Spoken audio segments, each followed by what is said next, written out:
Hello friends, good morning. आज हम लोग स्टार्ट करते हैं इसमें डीएनए स्ट्रक्चर। हम लोग आज डिटेल स्टडी करेंगे डीएनए स्ट्रक्चर। देखिए, डीएनए का फुल फॉर्म क्या होता है? Deoxy ribonucleic acid. Okay, deoxy ribonucleic acid. देखिए, यहाँ पे थोड़ा सा हम बात कर लेते हैं इसमें आरएनए की। आरएनए का जो फुल फॉर्म होता है, आरएनए का फुल फॉर्म क्या होता है? Ribonucleic acid. Ribonucleic acid. Okay, अब इसमें देखिए डीऑक्सी नहीं है। डीऑक्सी का मतलब क्या होता है? रिमूव करना, कोई चीज़ निकाल देना वहाँ से, रिमूवल होता है। डी का मीन्स क्या होता है? रिमूवल। और ऑक्सी का मतलब होता है ऑक्सीजन। तो यहाँ पे किसको? ऑक्सीजन को निकाला गया है। तो आरएनए और डीएनए में एक डिफरेंस होगा। एक हमें कई डिफरेंस होते हैं, लेकिन हमको एक डिफरेंस ऐसा मिल गया जिसमें से कहीं ना कहीं एक ऑक्सीजन की कमी होगी। डीएनए में एक ऑक्सीजन की कमी होगी और वो ऑक्सीजन इसमें होगा। ठीक है ना, एक बेसिक स्ट्रक्चर।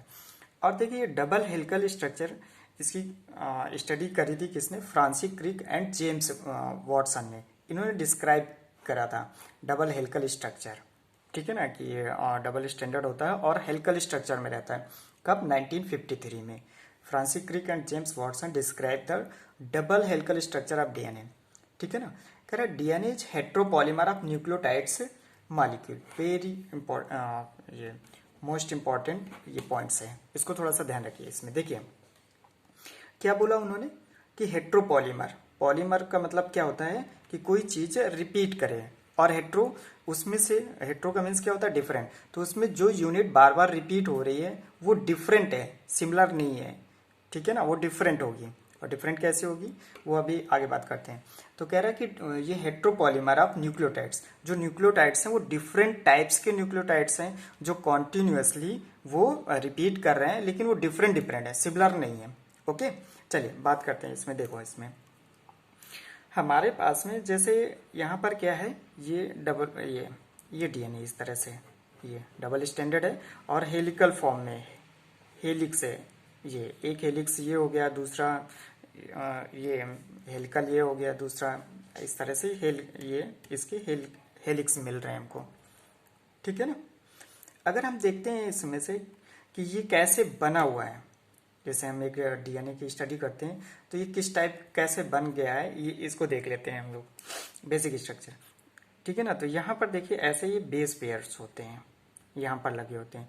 ठीक, पहले बेस होता है, फिर शुगर होता है, फिर फॉस्फेट होता है। अगर इसमें देखते हैं यहाँ पर तो क्या होगा? यहाँ पर एक हमें बेस मिलेगा, फिर शुगर मिल जाएगा, फिर फॉस्फेट मिल जाएगा इसकी यूनिट में। आइए इसमें देख लेते हैं।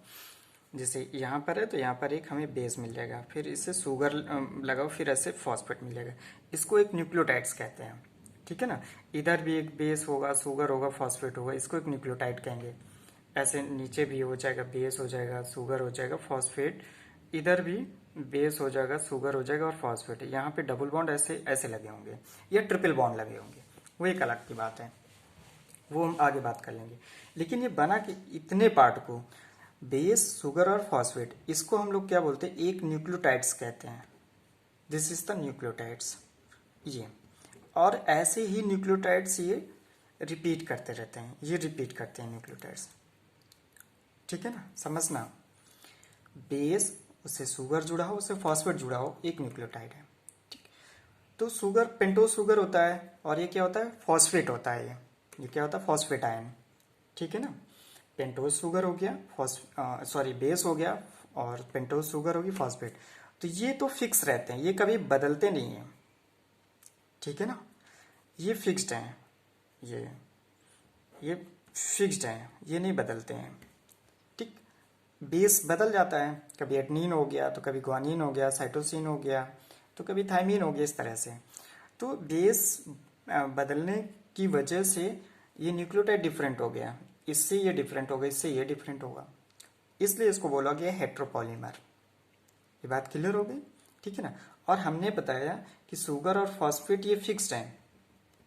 अगर ये फिक्स्ड हैं, ये सारे एक जैसे हैं, सिमिलर हैं, तो ये बैकबोन हो गया। ये क्या हो गया? Backbone of DNA. डीएनए का बैकबोन कौन सा है? शुगर और फॉस्फेट हो गया।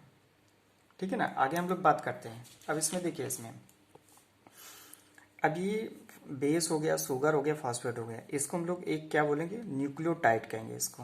This is the nucleotide. और बेस और शुगर इन सिर्फ 2 यूनिट, अगर 2 यूनिट जुड़े हुए हैं इसमें तो इसको हम क्या बोलेंगे, न्यूक्लियोसाइड। ये क्या है, न्यूक्लियोसाइड, ठीक है ना। ये यहाँ पर देखिए और यहाँ पे देखिए, ये टाइड है और साइड है ये।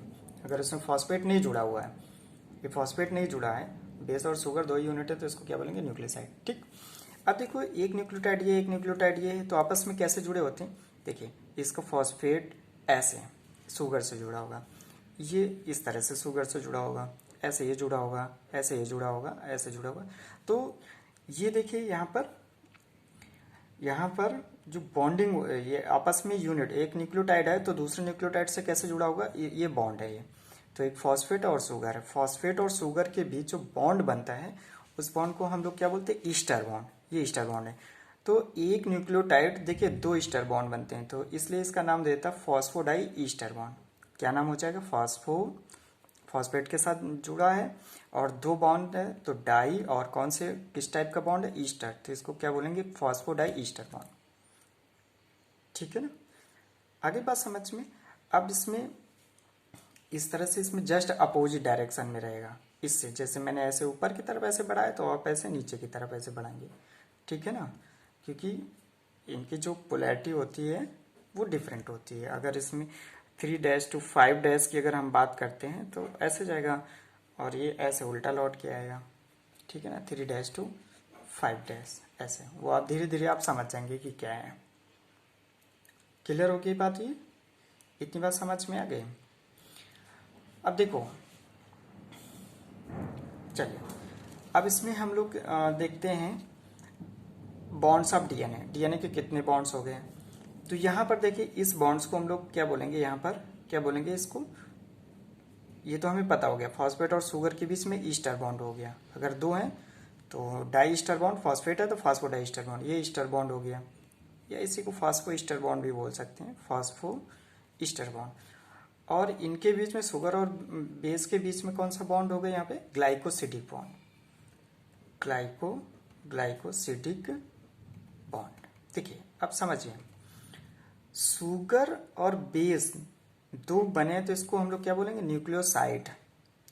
और जहां पर शुगर होते हैं तो क्या बोलते हैं, ग्लाइको वर्ड यूज करते हैं। तो शुगर और बेस के बीच में जो बॉन्ड होगा, शुगर मतलब ग्लाइको और इन 2 को मिला के सिडिक, तो इसलिए क्या नाम देंगे, ग्लाइकोसिडिक बॉन्ड। आपको बहुत आसान होगा याद रखने के लिए, ग्लाइकोसिडिक बॉन्ड क्या, फॉस्फो ईस्टर बॉन्ड क्या। ठीक।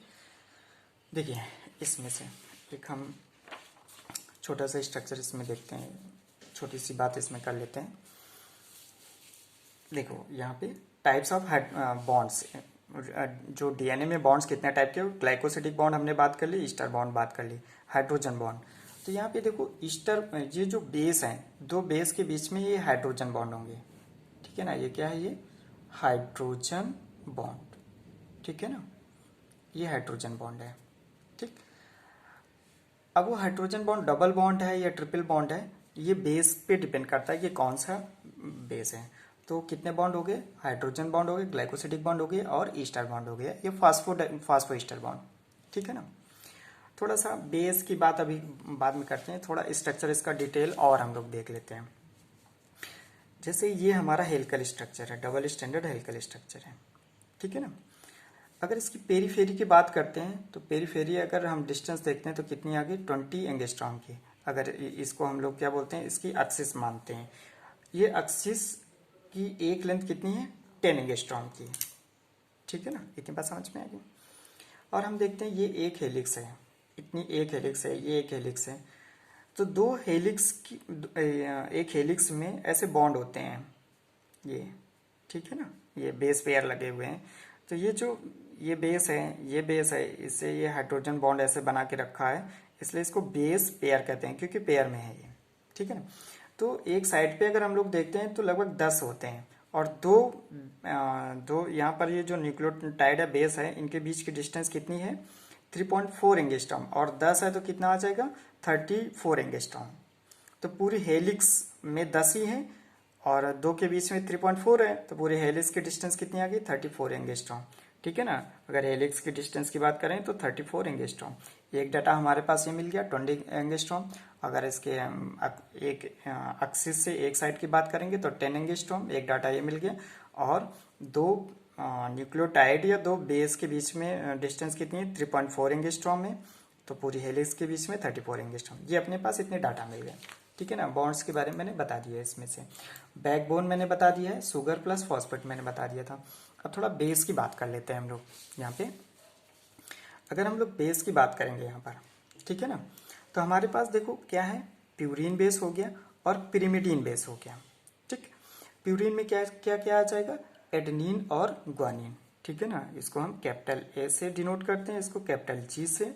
और पिरिमिडीन में क्या आ जाएगा, थायमिन और साइटोसिन, थायमिन हो गया और साइटोसिन कैपिटल सी हो गया। इतना ध्यान रखना है आपको। अगर वहाँ पे डीएनए है, सॉरी आरएनए है, ये तो डीएनए की बात कर रहे हैं, अगर आरएनए है तो थायमिन की जगह पे क्या आ जाएगा, यूरेसिल आ जाएगा, यू, ठीक। आरएनए में, ये किस में, आरएनए में है यूरेसिल थायमिन की जगह पे, ठीक है ना।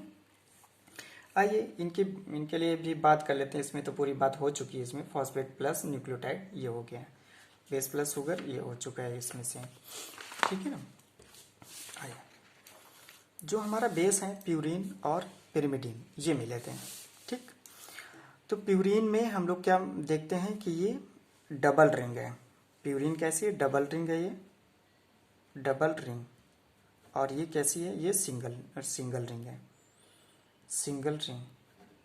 और हम लोग यहाँ पर देखते हैं कि इसमें सब में नाइट्रोजन लगा हुआ है, तो इसको हम लोग क्या इसको एक नाम और जानते हैं, क्या किस नाम से जानते हैं, यहाँ पर क्या लगा हुआ है देखते हैं, यहाँ पे ये नाइट्रोजन लगे हुए हैं, ठीक है ना। ये इसमें दो रिंग है तो डबल रिंग हो गया, ये एक रिंग है तो सिंगल रिंग हो गया।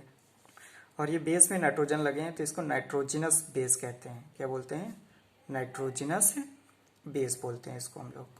क्लियर हो गई बात ये, ठीक है ना। ये नाइट्रोजिनस बेस की बात होगी। यहाँ पे प्यूरिन डबल रिंग है, देखो नाम छोटा है लेकिन इसमें दो रिंग है, नाम बड़ा है सिंगल रिंग है, तो ऐसे याद रखिए, नाम छोटा दर्शन बड़े, और जस्ट उल्टा इसका हो जाएगा कि नाम बड़ा दर्शन छोटे, ऐसे। इसको एक याद कर लो कि प्यूरिन छोटा है लेकिन डबल रिंग होगी, नाम उसके दर्शन बड़े, नाम छोटा दर्शन बड़े, ठीक। प्यूरिन में एडेनिन और ग्वानिन आता है, ठीक है ना, और इसमें थायमिन और साइटोसिन होता है, इसके डिस्कस। अब देखो हमेशा एडेनिन, ठीक है, किसके साथ बॉन्ड पेयर बनाएगा, ठीक है ना, साइटोसिन किसके साथ बॉन्ड पेयर बनाएगा, देख लेते हैं इसको। तो एडेनिन हमेशा थायमिन के साथ बनाएगा, ठीक है ना, टी से डिनोट करते हैं थायमिन को, साइटोसिन को सी से। और साइटोसिन हमेशा किससे बॉन्ड पेयर बनाएगा, हमेशा बनाएगा ग्वानिन से, ठीक है ना। ऐसे अगर याद ना रहे तो ऐसे याद रखो, एडेनिन इसको ऐसे याद रखो, आलू इसको याद रखो, टमाटर, सब्जी सब्जी के साथ में, ठीक है ना, इसको याद रखो, इसको जी से गुड़, और इसको याद रखो शक्कर, ठीक है ना। स्वीट्स के साथ में हमेशा रहेगा, ठीक है ना। आलू टमाटर के साथ बनाएगा हमेशा बॉन्ड पेयर, गुड़ शक्कर के साथ बनाएगा, आलू टमाटर, ठीक। आलू टमाटर सस्ते होते हैं, बस ऐसे याद रखो, सस्ते मतलब 2 रुपए का, ठीक है ना। डबल बॉन्ड पेयर रहेगा यहाँ पर, हाइड्रोजन बॉन्ड कैसे रहेंगे, डबल, 2 रहेंगे, और ये ट्रिपल रहेगा इसमें। ये महंगा है 3 रुपए का है तो इसमें ट्रिपल रहेगा, ठीक है ना। कहीं अगर जैसे हम लोग बात करते हैं GATC ऐसे बात करते हैं, ALGG ऐसे, अब इसके बॉन्ड पेयर बनाने पड़ जाए तो हमेशा ये गुड़ है तो हमेशा शक्कर के साथ, और 3 बॉन्ड रहेंगे हाइड्रोजन बॉन्ड। और ये डबल बॉन्ड, ये आलू है तो टमाटर के साथ रहेगा, और सस्ता है 2 रुपए का मिलेगा। टमाटर है तो हमेशा आलू के साथ, शक्कर है तो हमेशा गुड़ के साथ, आलू है तो हमेशा टी के साथ, और आलू टमाटर सस्ते हैं 2 रुपए के हैं, ठीक है ना। ये टी के साथ, जी है तो किसके साथ, शक्कर के साथ, गुड़ है ना, और ये ऐसे।